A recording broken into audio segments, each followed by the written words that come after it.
j'ai suivi ce qu'a raconté un ancien agent de la CIA, comment il était arrivé à empoisonner Bob Marley.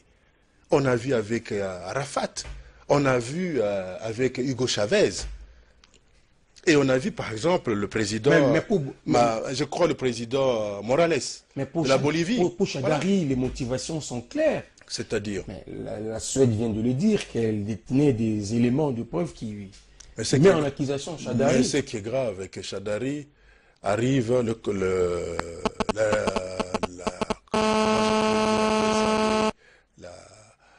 le phénomène Kamwina Sapu était déjà dans le Kassai et les massacres étaient déjà là.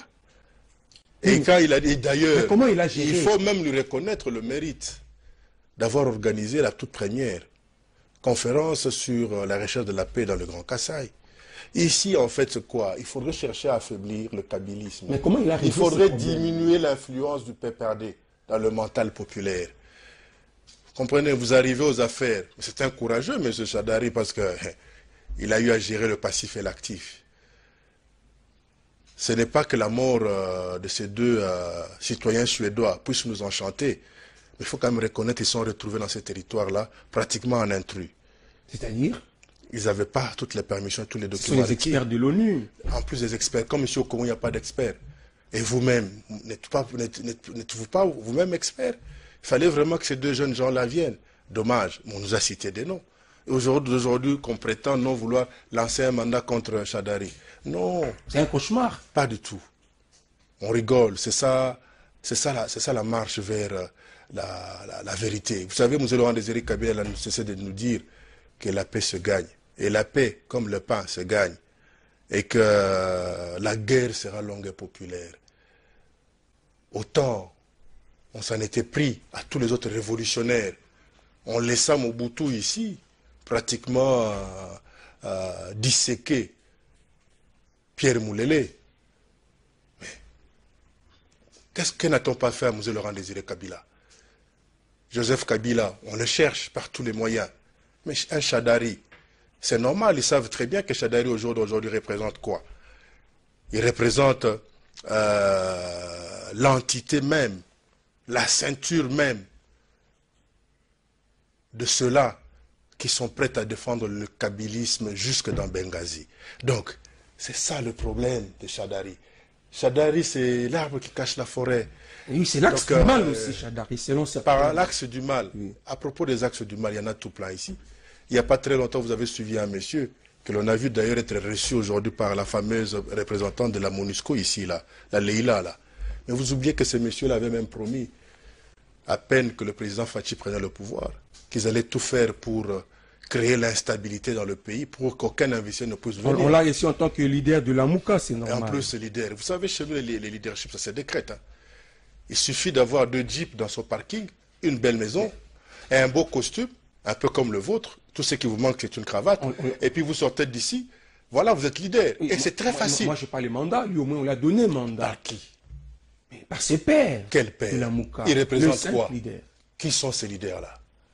Vous avez vu Bemba, il a succédé. Excusez-moi, parce que non, écoutez, lui-même, son avenir politique, après ce qui s'est passé à la CPI, écoutez, laissez-le un peu se reposer avec sa famille. Il n'a pas été avec ses enfants et sa femme pendant 10 ans. Soyons humains. Il vous a dit et l'autre qui est là, il y a l'épée de Damoclès sur sa tête. Puisque l'article 10 de la Constitution doit être appliqué dans toute sa rigueur.